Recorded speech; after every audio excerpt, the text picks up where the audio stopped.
Karen Allen, what, in your view, is self-management? What does that mean?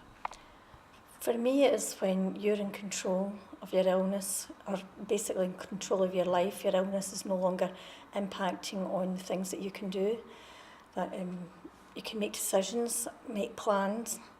If you let it get to you and don't get on top of it, it can take over your life. And I think you need to be, it's got to come from within, and you've got to decide yourself that this is not going to take over my life.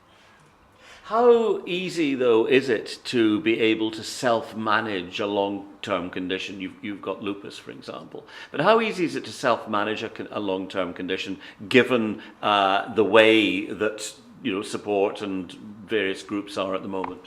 Lupus is quite complicated and quite difficult to self-manage. Where I am today has taken years and years and years.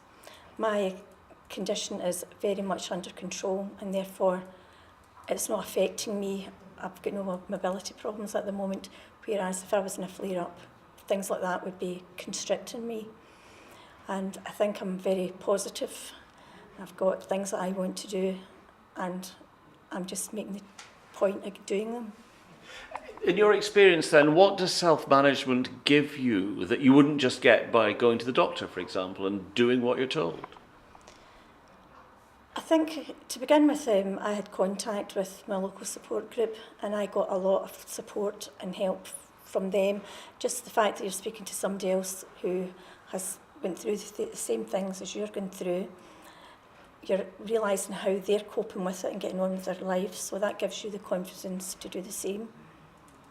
And what are you now doing about it? How do you take it further? Well, within my group, we've decided, because of the Long-Term Condition Alliance and our grant, our project is to take awareness basically to the roots with the junior medical staff at Glasgow University. And we plan to speak to junior doctors about the illness and make them aware of the illness and the impact it has on lives at the very early stages of their career.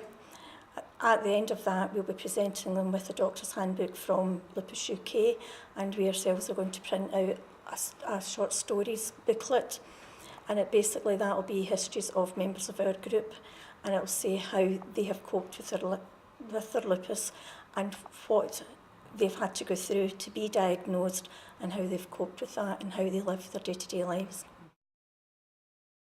What would you say to people who feel that this is putting too much pressure on patients? That it's okay for maybe somebody like you, but that not everybody can achieve what you've achieved?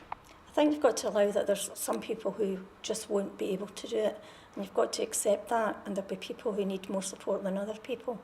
But within our group, we feel that we're encouraging people to self-manage, and it gives them confidence and it raises their own self-esteem.